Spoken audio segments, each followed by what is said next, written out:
Oi? Começou? Pode ir?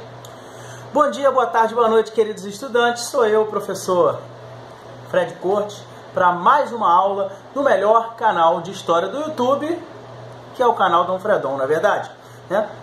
Hoje eu estou gravando essa aula aqui diretamente de Ibiza, nesse paraíso, onde muitos ricos, muitos milionários, artistas, intelectuais e professores de história costumam passar suas férias. Mas ao contrário deles, hoje eu não estou de férias, eu estou a trabalho.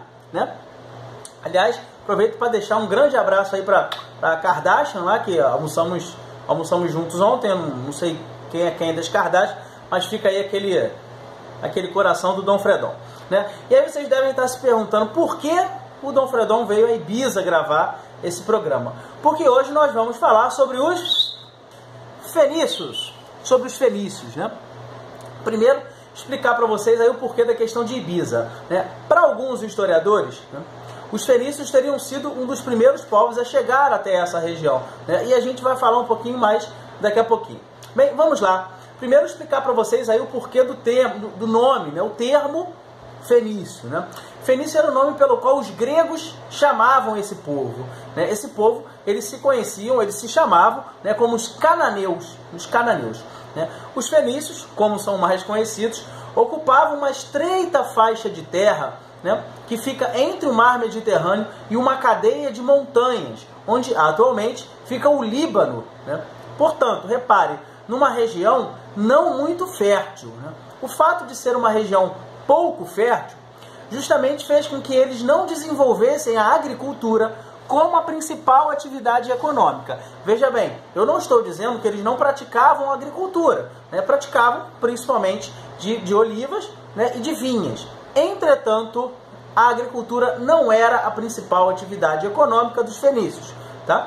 Por ter uma localização geográfica litorânea, ou seja, próximo ao mar Mediterrâneo, eles vão aproveitar bastante essa localização. E a principal atividade econômica dos fenícios acabou sendo o comércio marítimo, além da prática do artesanato, o comércio marítimo. Aquela era uma região montanhosa, em que eles tinham disponíveis para si uma grande quantidade de madeira. E aí, por isso, também, além da madeira ser comercializada no Mediterrâneo, os fenícios também vão ser os responsáveis na antiguidade pela construção de grandiosas e fortes embarcações. Tudo bem, pessoal? Ainda em relação sobre essa questão da economia dos fenícios, tem uma frase que expressa bem essa questão do comércio marítimo, que é mais ou menos essa daqui, ó. Bota aí, Tatu. Bota a frase aí. Essa aí, ó. O Mediterrâneo era um lago fenício. E o que significa esta frase? Significa dizer que os fenícios eles tinham tanta habilidade em navegar no mar Mediterrâneo, que eles faziam com que aquele mar Mediterrâneo, para eles, fosse como se fosse um lago. Tamanha era a facilidade com que eles tinham de navegar naquela região. Tranquilo, pessoal? Outro ponto importante dos fenícios era em relação ao sistema político dos fenícios. Ao contrário de alguns povos da antiguidade, os fenícios não tinham um poder centralizado. Os fenícios vão se dividir em cidades-estados, ou seja, são regiões independentes umas das outras, com governantes próprios, entretanto, com traços culturais comuns entre elas. Não todos se reconheciam como pertencentes a um mesmo povo, cultuavam os mesmos deuses, que, aliás, já adianto aqui para vocês, os fenícios eram politeístas, ou seja, cultuavam várias divindades. E um ponto fundamental aí dessa questão política dos fenícios é que o sistema político que existia para os fenícios na antiguidade era o que a gente chama de talassocracia. Isso mesmo, bota o significado aí, Tatu. Talassocracia. Estão vendo aí, gente? Isso, a palavra que vem do grego, que significa talas, mar, cracia, poder. Ou seja, a talassocracia significava aí o poder que vem do mar. Portanto, eram os navegadores, eram os donos das embarcações, esses comerciantes marítimos que comandavam cada cidade-estado. Tudo bem, pessoal? Tranquilo até aí? Que maravilha, que maravilha! E para a gente finalizar aí essa aulinha curtinha sobre os fenícios, vamos falar um pouco sobre o principal legado deixado pelos fenícios, ou seja, as heranças deixadas pelos fenícios. né? E quando a gente fala em legado, quando a gente fala em herança deixada pelos fenícios, a gente tem que ter em mente dois pontos importantes aqui. Primeiro, né, um alfabeto, né, e isso tem uma relação direta com a questão comercial. Como os fenícios comercializavam com diversas regiões do mar Mediterrâneo, eles viram a necessidade de se criar um alfabeto único, né? Portanto, esse alfabeto fenício, ele passa a circular em todos os portos, né, ou todos os entreportos, na verdade, em todas as colônias fenícias, né? E aí, por isso, eu estou aqui em Ibiza para gravar essa aula, né? Para alguns historiadores, os fenícios tiveram aqui em Ibiza uma de suas colônias.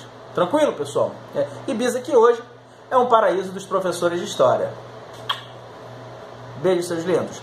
Além disso, uma outra colônia muito importante para os fenícios foi a cidade de Cartago, né? Cartago, que se transformou durante um período na antiguidade, né, na principal cidade comercial do Mediterrâneo, né, alvo de disputa entre os cartagineses, os habitantes de Cartago, e os romanos, né, nas chamadas Guerras Púnicas, né, que a gente vai ver um pouco mais para frente quando a gente for falar de Roma. Tudo bem, pessoal?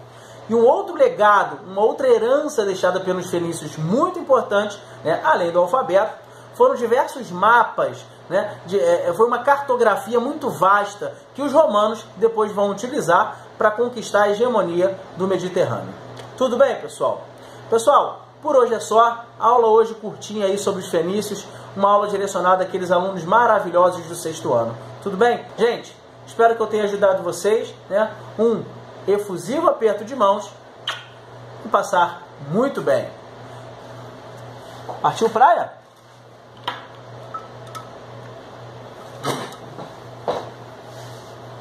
Sol, praia, o mar Mediterrâneo, quem não gostaria desse cenário para passar as suas férias? A ilha de Ibiza tem tudo isso e ainda tem uma vida noturna agitada, não à toa foi o destino preferido dos boleiros neste verão europeu.